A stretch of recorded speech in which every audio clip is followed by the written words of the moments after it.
함께 하기를 빕니다. 특히 전염병을 극복하기 위해서 사투를 벌이는 모든 분들과 어르신들, 방역 담당자들에게도 주님의 손길이 함께 하시길 빕니다. 춘분과 청명을 지나 오늘이 한식입니다. 맑고 밝은 날을 기대하지만 우리의 마음은 여전히 어둡습니다. 코로나19로 말미암아 친밀한 접촉과 소통이 가로막혀 있습니다. 전 세계적인 유행병이 우리를 어디로 끌고 갈지 몰라서 참 불안합니다. 불확성이 커지면서 우리의 삶의 토대가 흔들리고 있습니다. N번방 사건으로 통칭되는 범죄 행위 말입니다. 우리는 인간이 하나님의 형상대로 지음을 받았다고 믿습니다. 이 고백은 세상에 어느 누구도 인간을 함부로 취급해서는 안 된다는 뜻을 내포하고 있습니다. 그 형상을 인격이 아닌 물건처럼 대하는 것은 하나님에 대한 도전이요 모독입니다. 세상에 어떤 사람도 조롱거리가 되어서는 안 된다는 말씀입니다. 오늘 본문은 예수님께서 썩어져지는 미라를 비유로 자신을 설명해 주시는 내용입니다. 헬라 사람 몇 명이 명절에 예배하러 예루살렘에 올라왔다가 예수님을 뵙고자 합니다. 헬라 사람들이 특별하게 호기심이 많아서 그런지 예수님께서 계신 예루살렘에 핍박이 심하니 불치병이 나병도 고치는 이 안전한 곳에서 모셔다가 병만 고쳐도 예수님은 평생도록 편안하게 모실 요량이었는지, 또 명절이니 왔다가 돌아가야 할 사람들이기에 한번 예수님을 뵙고자 하는 순수한 마음인지는 알 수가 없습니다만, 우리는 언제나 분수에 넘치는 칭찬이나 존경, 그리고 성공이 주어졌을 때 조심할 수 있어야 합니다.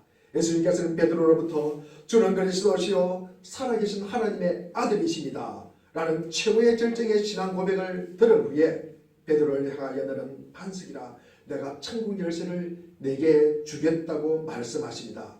그러나 예수님께서는 거기서 머무르시는 것이 아니고 즉시 방향을 돌리셔서 자기가 예루살렘으로 올라가야 하겠고, 그리고 그곳에서 많은 고난을 받고 십자가에서 죽음을 당할 것을 말씀하고 계십니다. 마치 서로 상반된 두 장면이 필름이 돌아가듯이 주는 그리스도시요 살아계신 하나님의 아들이심을 고백을 할 때 곧바로 이어서 십자가를 지어야 함을 말씀합니다. 이와 마찬가지로 헬라인들이 명절에 예수님을 찾아뵙겠다고 말을 듣고 난 후에 오늘 본문은 예수님께서 인자가 영광을 얻을 때가 왔도다 라고 말씀을 하십니다. 그런데 거기에 바로 이어서 하시는 말씀이 하늘의 밀이 땅에 떨어져 죽지 않으면 하늘 그대로 있고 죽으면 많은 열매를 맺는다. 즉 십자가를 지어야 된다고 말씀을 하고 계십니다. 문제는 어쩌면 예수님께서 이렇게 생각할 수 있을까? 어떻게 이렇게 상반된 생각을 예수님은 할 수가 있을까? 오늘 우리가 생각하는 포인트요, 그리고 핵심 내용입니다. 요한복음은 주후 100년경에 에베소에서 기록되었습니다. 그때 기독교는 이방 세계로 활발하게 뻗어나가고 있는 중이었습니다. 그러니 교회가 더 이상 유대적인 성격이 아니라 압도적으로 이방적인 성격을 많이 가지고 있었습니다. 이제 그 방대한 기독교의 구성원의 대다수가 유대인 교회에서 자란 사람들이 아니라 이방인인 헬라 배경으로 자란 사람들이었습니다. 그래서 요한복음은 헬라인들이 쉽게 이해할 수 있도록 그 기독교의 진리와 그리고 그 방법을 제시하며 서술하고 있었습니다. 그와 같은 목적으로 헬라인이 처음으로 예수님을 찾는 기사가 오늘 본문에 나옵니다. 헬라인들은 자신들뿐만 아니라 다른 사람들도 치지 못하게 하는 자들이다. 즉 헬라인들은 언제나 그 기백이 젊어서 어린아이들과 똑같다는 말이 많이 있습니다. 헬라인들은 호기심이 많아요. 헬라인들은 참 부지런합니다. 그리고 헬라인들은 무역을 하면서 돌아다니기도 합니다. 그러면서 헬라인들은 고대 세계를 방랑하기 위해서 여행하는 사람은 헬라인들이 처음이라고 기록하고 있습니다. 원래 헬라인들은 진리를 연구하는 탐구심이 강한 사람들이었습니다. 진리의 탐구를 위해서 철학이나 그리고 종교 등을 배우기 위해 자기의 스승이나 교사들에게로 떠돌아다니는 헬라인들이 참 당시에 많았습니다. 도대체 어찌하여 헬라인들은 예수님에 관한 소문을 듣게 되었습니다. 그에 대해 관심을 기울이게 되었을까? 우리가 21절에 보니까 예수님을 배우고자 한다는 것은 예수님을 더 알고자 한다는 뜻입니다. 학자 브라더는 말합니다. 헬라인들은 예수님께서 성전을 청결하실 때, 그리고 환전하는 자들과 비둘기 파는 자들을 성전들 밖으로 몰아낸 것이 아마 그들의 가장 큰 관심이었을 것이다 라고 말하고 있습니다. 왜냐하면 성전에서 장사하는 자들은 이 종교 지도자들의 비호 아래서 환전도 하고, 그리고 비둘기를 파는 영업행위를 하면서 성전 그 영업행위가 성전들 밖에서 이루어지고 있기 때문입니다. 헬라인, 그러니까 이방인들은 성전 바깥들까지만 들어가는 것이 허용되었습니다. 그 당시 헬라인들은 예배를 드리지만 유대인들처럼 성전들 안에서 유월절 양을 함께 나누어 먹지를 못했습니다. 그래서 헬라인들은 이방인들이 예수님께서 성전 바깥들에서 장사하는 이 사람들을 몰아낸 그날의 사건을 실제로 그곳에서 그리고 보았을 것이며, 그런 일을 할 수 있었던 사람에 대해서 더 궁금해하는 사람들이 헬라인이었습니다. 어느 누구도 부패한 성전 제도에 대해서 말 한마디를 못하는데 종교 지도자들의 비호 아래 특권처럼 환전하며 장사하며 그리고 폭리를 취하는 것을 예수님은 보고 있을 수가 없었던 것입니다. 이 부패를 청산하는 분이 과연 누구일까? 그에 대해서 무척 헬라인들은 알고 싶어 하였습니다. 그래서 헬라인들은 빌립에게 예수님을 만나기를 청합니다. 아마 빌립이라는 이름이 헬라명이었기 때문에 헬라명을 가진 사람이라면 친절하게 대해주리라고 생각했을 것입니다. 그러나 빌립은 안드레에게 말하고 안드레는 지체 없이 헬라인을 데리고 예수님에게로 데리고 갑니다. 안드레는 예수님에 대해서 분명한 사실을 알고 있었습니다. 즉 누구를 데리고 간다 하더라도 예수님께서는 귀찮아하지 않을 것이다. 누구를 데리고 가더라도 예수님은 절대로 귀찮아 생각하지 않을 것이다. 예수님께서는 뭔가 알기를 구하는 자들, 그리고 영혼을 갖다가 알아보기를 원하는 자들, 그들을 돌보시지 않는 일은 결코 없다는 것을 안드레는 알고 있었기 때문입니다. 그리고 예수님 앞에는 항상 문호가 개방되어 있었습니다.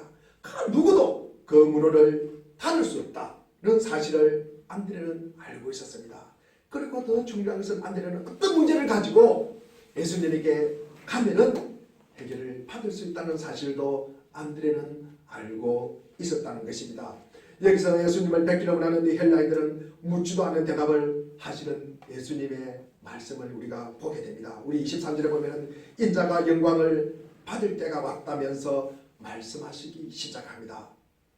묻지도 않았습니다.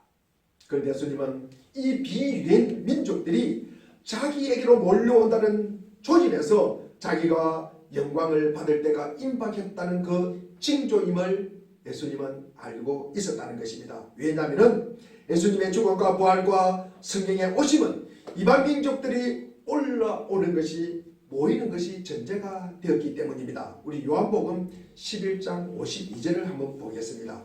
우리 같이 한 목소리로 우리 읽어보겠습니다. 52절입니다. 시작. 또 그 민족만 위할 뿐만 아니라 흩어진 하나님의 자녀를 모아 하나가 되게 하기 위하여 죽으실 것을 미리 말합니다. 이어서 우리 요한복음 12장 32절을 갖다가 보겠습니다. 시작. 내가 땅에서 들리면 모든 사람을 내게로 이끌겠노라 하시니. 그랬습니다. 모든 민족이 한 곳에 모여요. 유대인만이 아니라 헬라인도 그곳에 모이는 것입니다. 그 민족들이 모든 민족들이 모일 때 내가 땅에서 들려 올라간대요. 모든 민족이 모일 때 예수님이 십자가를 진다는 말씀입니다. 십자가에 달릴 때 그때가 영광을 받을 때라고 예수님은 말씀하십니다. 예수님은 하나님 아버지께서 자신에게 주신 일을 계속 수행하면서 완수하는 것이 그의 임무였습니다.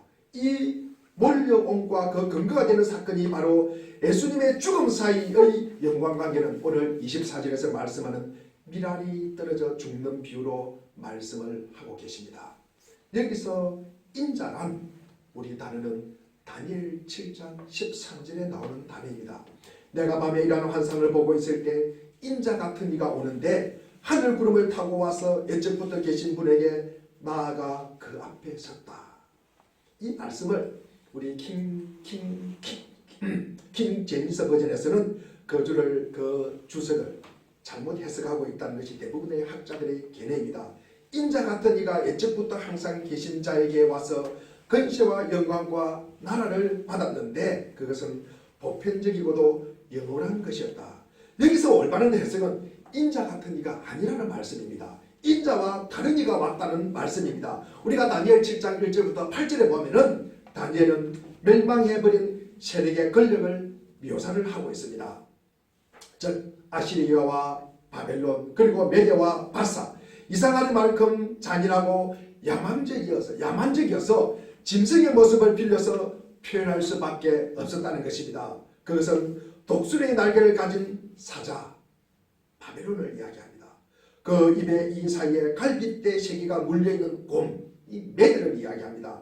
날개가 내시고 머리가 내신 표범 페르시아를 말합니다.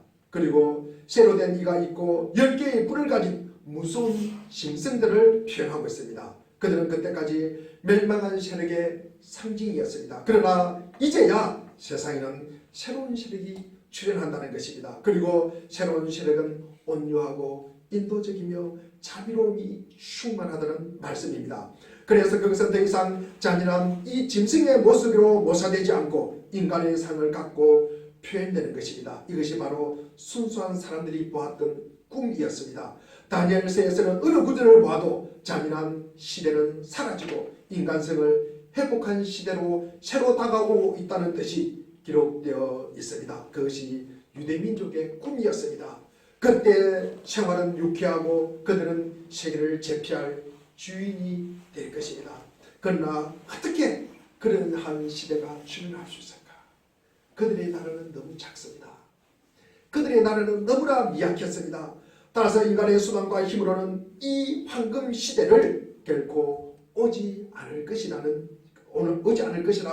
생각을 합니다. 황금 시대는 하나님의 직접적인 개입을 통해서만이 올 수 있다는 말씀입니다. 그것을 위하여 하나님은 당신의 투사를 보내실 것이다.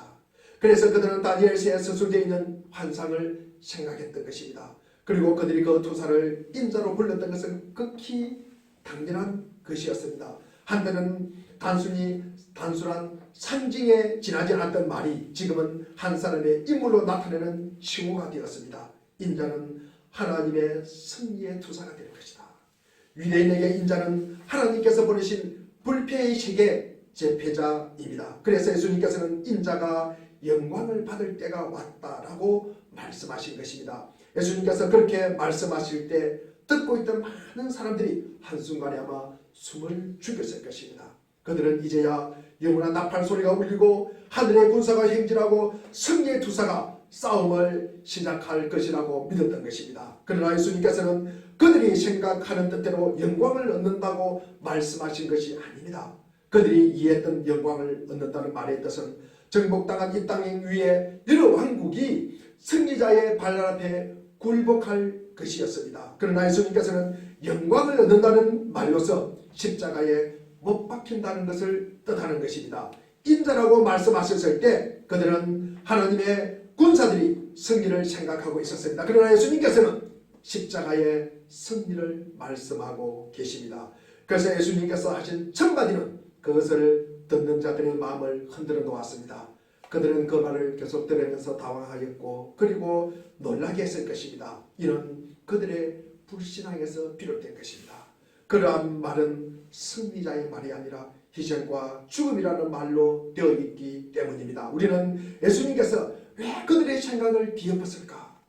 그들의 승리의 꿈을 십자가의 비전으로 바꾸셨는지 우리는 이해를 해야 하는 것입니다. 우리가 그것을 이해하지 못하는 한 우리는 절대로 예수님을 이해할 수 없습니다. 하나님 나라를 우리는 이해할 수가 없습니다. 예수님에 대한 유대인들의 태도는 더욱더 우리는 더 이해할 수가 없었을 것입니다. 그들이 예수님을 이해하지 못했다는 것은 이상한 일이 아닙니다. 오히려 비극이라면 그것은 그들이 예수님을 이해하려고 하지 않았다는 것입니다. 오늘 본문 말씀을 통해서 예수님께서 우리에게 하시고자 하는 말씀, 가르치고자 하는 말씀이 무엇일까? 예수님께서는 세 가지를 말씀하셨는데 모든 것이 하나의 중심적인 진리를 다른 각도에서 지금 말씀을 하고 있습니다. 그리스도의 인의 신앙과 그리고 생활의 중심을 말하고 있는 것입니다. 왜 미랄이 떨어져 죽어야만 하는가? 왜 미랄이 떨어져 죽어야만 하는가? 왜 희생하고 자기를 죽이고 부인해야 하는가? 왜 자기가 십자가를 지어야 하는가? 왜 자기가 썩어야 하는가? 그 말을 우리에게 전해주고 있습니다. 우선 첫째로 죽음으로만이 열매를 맺기 때문입니다. 우리 오늘 본문 24절을 다시 한번 읽어보겠습니다. 24절을 읽겠습니다. 시작. 내가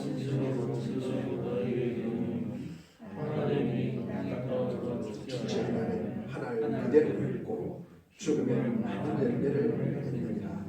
아멘. 미랄이란 한 나다를 이야기합니다. 참으로 보잘것없는 하나의 씨앗입니다. 하나의 생명체로서 무한한 잠재력을 가지고 있습니다. 하나의 밀은 그냥 안전하게 항아리에 담겨져 보존하고 있는 것만으로는 아무런 쓸모가 없습니다. 열매도 맺지 못합니다. 미랄이 열매를 맺는 것은 차가운 땅에 떨어져 무덤 속에 매장되는 것처럼 그곳에 묻힐 때입니다. 지금쯤 보릿고개를 지내고 있지 않습니까? 아주 어려운 때입니다. 저희 시골에 이렇게 고구마도 조금 종자가 있고 뱁씨도 있고 그 다음에 여러 가지 씨앗이 있습니다. 그걸 먹고 싶어요. 땅콩도 먹고 싶어요.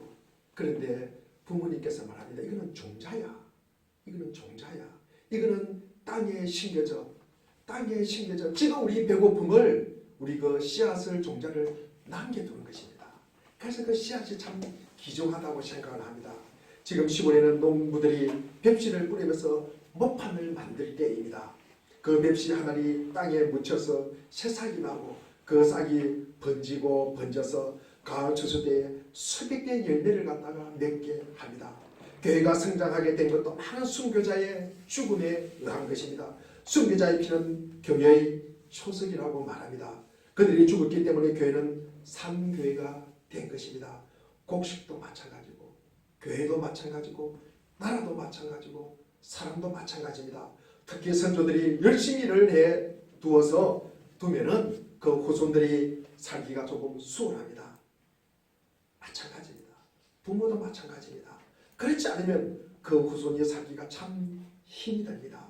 위대한 일을 이룩한 사람들은 대개 죽을 각오로 미칠 정도로 임했기 때문에 그 일을 이룩할 수 있었던 것입니다. 그러나 그것은 개인적인 문제가 됩니다만 더 나아가서 우리가 진정으로 하나님께 쓰이게 되는 것은 자신의 개인적인 목적이나 야망을 묻어버릴 때입니다.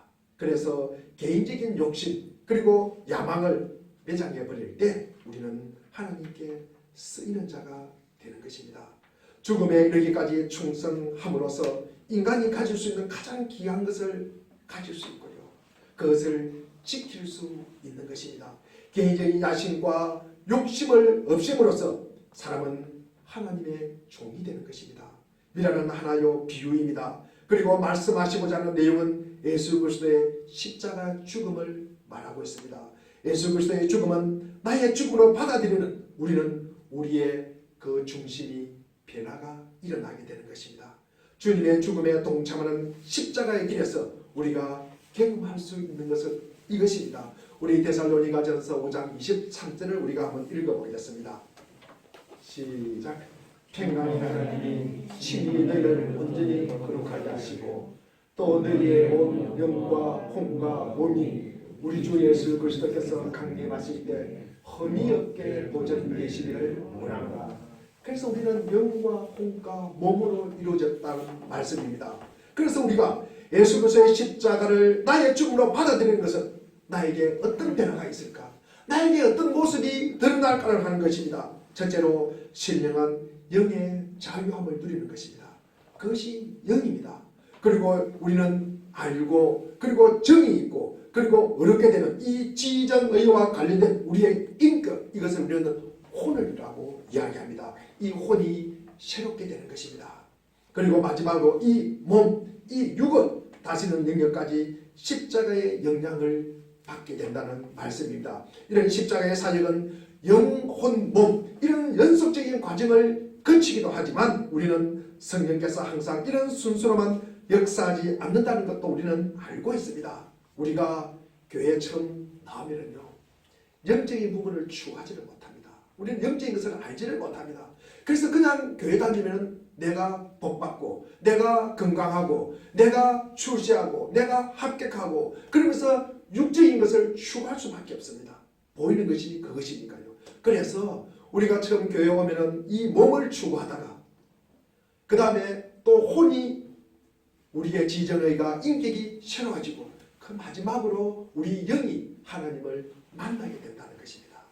그래서 이 몸, 혼, 영으로 이루어지던 때로는 어떤 사람은 혼이 먼저 새롭게 되고 그리고 내가 인격이 새로워져서 그 다음으로 내 몸이 그리고 내 영이 새로워질 수도 있습니다. 이것은 우리 그리스도인이 처한 상황이나 환경, 그들이 처음으로 신앙생활을 했을 때 도움을 주고 인도한 사람들의 영적인 지식에 따라서 조금씩 우리는 차이가 있다는 말씀입니다.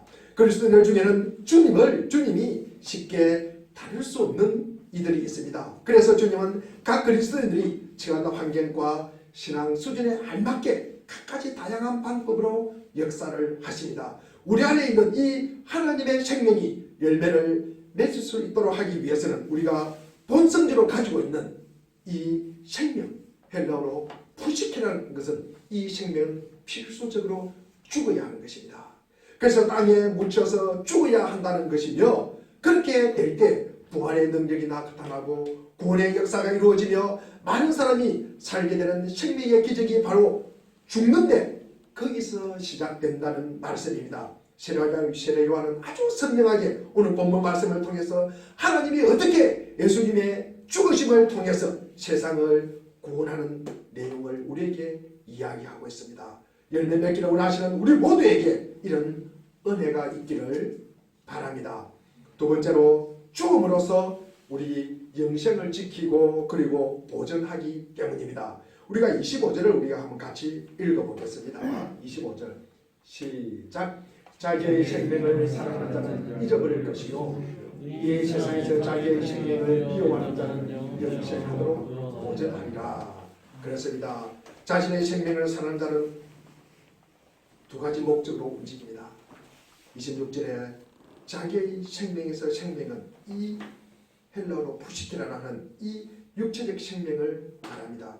육체적 생명은 이기주의에서 움직이고 그리고 안전하고 싶은 욕구로 움직인다는 것입니다. 즉 출세와 안전 이 두 가지가 그의 생을 지탱하는 힘이 되는 것입니다.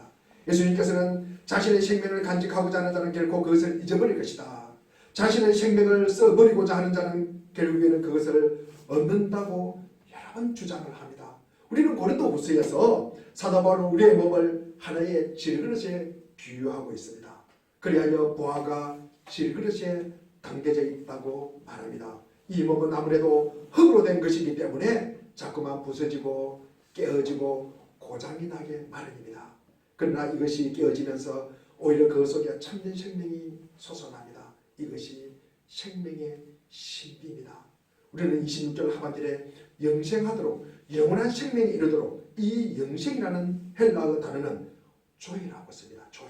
곧 믿는 자들이 위로부터 받는 생명입니다. 위로부터 받는 생명이 지켜지고 보존된다는 말씀입니다. 우리가 가지고 있는 이 육신의 생명, 육체적인 생명을 버릴 때 이것을 죽고자 할 때 우리는 조이, 그러니까 영생, 위로부터 오는 생명을 우리는 받게 된다는 말씀입니다. 이를 사랑과 자아의 문제를 우리가 비교해 보면은 사랑은 자신의 생을 자신 밖에서 찾으러 갑니다. 따라서 자신 안에는 살지 않고 밖으로 뛰쳐나갑니다. 그런데 이 자아는 자신 안에 있기를 원하고 그렇게 살기를 원합니다. 또 사랑은 소유하기 위해서 살기 위해서 자신을 희생을 합니다. 그러나 자아는 내 자신을 살기 위해서 사랑을 희생을 합니다. 신비롭게도 이렇게 하여 생명과 자는 함께 살아갈 수 있도록 되어 있다는 것이 생명의 원리입니다. 이 크리스마스 에반스라는 사람은 유명한 전도자가 있습니다. 그는 언제나 순회하면서 다니면서 그리스도를 전파하고 있었습니다. 그의 친구들이 말합니다. 그에게 좀 편하게 너 살 수 있지 않나? 너 좀 편하게 전도할 수 있지 않나? 너 그렇게 힘들게 왜 그렇게 살아가느냐? 그러면 그는 늘 언제나 이렇게 말했다고 합니다. 녹슬어 버리는 것보다 타버리는 것이 훨씬 좋다. 녹슬어 버리는 것보다 타버리는 것이 훨씬 좋다라고 대답을 했다고 합니다. 잔 다르크라는 사람은 그녀의 정이 강하고 자신의 생이 얼마 남지 않았음을 알았을 때 하나님께 이렇게 기도합니다. 제 생은 앞으로 1년 남짓 남았습니다. 당신께서 하실 수 있는 대로, 당신께서 하실 수 있는 대로 저를 사용하여 주십시오 라고 기도했다고 기록되어 있습니다. 예수님께서는 이 계명을 우리에게 반복하게 이야기하고 있습니다. 우리 마가복음 8장 31절에 보면 누구든지 자기 목숨을 구원하고자 하면 잃을 것이요 누구든지 나와 복음을 위하여 자기 목숨을 잃으면 구원하리라. 우리 마태복음 10장 39절에도 그리고 누가복음 9장 24절에도 계속 그 말씀을 우리에게 들려주고 있습니다. 세계는 대담하게 자기 힘을 써버리는 사람들, 즉 자신들 하나님과 이웃을 위해서 바친 사람들에 의해서 유지되고 있는 것입니다. 우리가 편한 길을 택하고 모든 위험을 피하여 난로가에, 따뜻한 난로가에 앉아서 자기 몸을 감싸고 있으면 자기의 일만을 돌보고 그리고 자기의 배를 채우고 그리고 자기의 생명을 오랫동안 유지할 수는 있을 것입니다. 그러나 그것은 결코 살아있는 것이라고 할 수가 없는 것입니다. 우리는 요한복음 4장 36절의 말씀을 보면서 추수하는 사람은 품살을 받는다. 영생에 이르는 열매를 거두어들인다. 그리하면 씨를 뿌리는 사람과 추수하는 사람이 함께 기뻐할 것이다. 우리에게 분명하게 말하고 있습니다. 우리 믿는 자의 열매가 무엇일까? 우리 믿는 자의 열매가 무엇입니까? 열매는 영생에 이르는 것이 열매다. 영생에 이르는 것이 열매다라고 말씀하고 있습니다. 우리 모두에게 영생은 열매가 있기를 바랍니다. 세 번째로 죽음으로 섬김을 구현합니다. 위대함이라는 것은 자신의 삶을 주님과 이웃에게 섬김으로서만 실현되는 것입니다. 즉 예수님을 따름을 말하고 있습니다. 우리 26절을 같이 한번 읽어보겠습니다. 우리 다 같이 26절. 자, 우리 눈을 뜨시고 26절 읽어보겠습니다. 26절 다 같이 큰 소리를 읽겠습니다. 시작. 사람이 나를 섬기려면 나를 따르라. 나 있는 곳에 나를 섬기는 자도 거기 있으리니 사람이 나를 섬기면 내 아버지께서 그를 기히 여기시리라. 아멘. 여기서 우리 26절을 보면은 나 있는 곳, 사람이 나를 섬기려면 나를 따르라. 나 있는 곳, 나 있는 곳이 어디입니까? 나 있는 곳이 어디입니까? 예수님이 십자가를 통과하여 이르게 된 곳이 나 있는 곳입니다. 나 있는 곳, 내가 있는 곳, 나 있는 곳에 나를 섬기는 자도 거기 있다고 말씀하십니다. 거기가 어디입니까? 거기가 예수님께서 십자가를 통과하여 이르게 된 곳입니다. 우리 그리스도인들이 예수님을 만난 자리가 그 자리입니다. 거기가 뭡니까? 우리가 있을 자리입니다. 거기가 어떤 자리입니까? 우리가 예수님을 만나고 십자가를 통과한 자리가 그 자리입니다. 그 자리가 어디입니까? 십자가입니다. 우리가 믿는 자가 자기를 부인하고 자기 십자가를 따르는 곳이 거기입니다. 십자가를 통과한 자들이 우리 주님을 섬기며 함께 할 수가 있습니다. 예수 그리스도의 십자가를 만난 그 자리에서 우리 주님을 섬깁니다. 우리 주님을 잘 섬기는 사람은 우리 주님을 따르는 사람입니다. 그런 사람들이 주님과 함께 있으며 그런 사람을 주님께서 높여주신다고 말씀하고 계십니다. 우리는 창조자 하나님께서 우리를 만드신 분명한 목적이 있습니다. 믿음의 사람 우리에게 하나님이 나와 나 자신 사이에 들어와 그 둘을 갈라 놓으십니다. 그분은 순수한 사랑으로 나 자신보다는 더 나의 존재 거기에 더 가까워지기를 원하십니다. 그분은 내가 나의 좁은 울타리에서 벗어나기를 원하십니다. 우리의 악 그리고 재성 그리고 우리의 분노를 녹아내리게 하고 황홀하게 만드는 것은 하나님이 우리 마음의 하나님이라는 사실입니다. 하나님은 그곳에서 우리가 하나님께 기뻐하시는 일을 행하기를 바라십니다. 우리가 선한 행동을 할 때도 그 주체가 우리가 아니라 우리를 만드신 하나님이십니다. 그래서 우리는 우리의 실존보다는 우리의 실존의 근원이신 그분을 더 사랑해야 하는 것입니다. 그분은 우리를 그분 자신을 위해서 만드셨지 우리 자신을 위해서 만들지 않았다는 사실을 우리는 늘 기억하시기를 바랍니다. 우리는 그분을 사랑하고 그분의 뜻을 바라기 위해 지어진 존재라는 사실입니다. 하나님은 우리 마음을 하나님이 기뻐하시는 대로 향하게 하실 뿐만 아니라 심지어 하나님의 마음을 우리에게 주셨습니다. 그래서 하나님은 우리 안에서 우리 하나님을 사랑하게 되었습니다. 우리의 영혼이 우리의 몸에 생기를 주듯이 우리의 마음에도 활기를 주시는 분은 하나님이십니다. 하나님은 우리 자신보다 우리에게 더 가깝게 더 친밀하게 그리고 우리와 동행하기를 바라십니다. 그는 하나님의 마음을 가진 자들이 이번 코로나19로 인해 봉사의 손발을 뻗고 나섰습니다. 많은 사람들이 지도자보다는 땀에 젖은 의료진들에게 아낌없는 감사를 보내는 모습을 우리는 보게 됩니다. 타지에서 대구로 자원하여 봉사는 간호사에게 인터뷰하는 내용이었습니다. 어떻게 여기에 오게 되었나고 어떻게 여기에 오게 되었습니까? 라고 묻고 물어도 그는 대답을 하지 않습니다. 계속 물으니까 그냥 오게 되었대요. 무슨 목적이나 이유가 있어서 온 것이 아니라고 말합니다. 그 삶 자체가 섬기고 봉사하는 것입니다. 이것이 우리 국가에 대한 민족에 대한 그리스도인의 태도입니다. 내가 높아진다고 높아지는 것이 아닙니다. 우리 주님께서 높여주셔야 높아지는 것입니다. 우리 주님은 섬기는 자를 귀하게 여기십니다.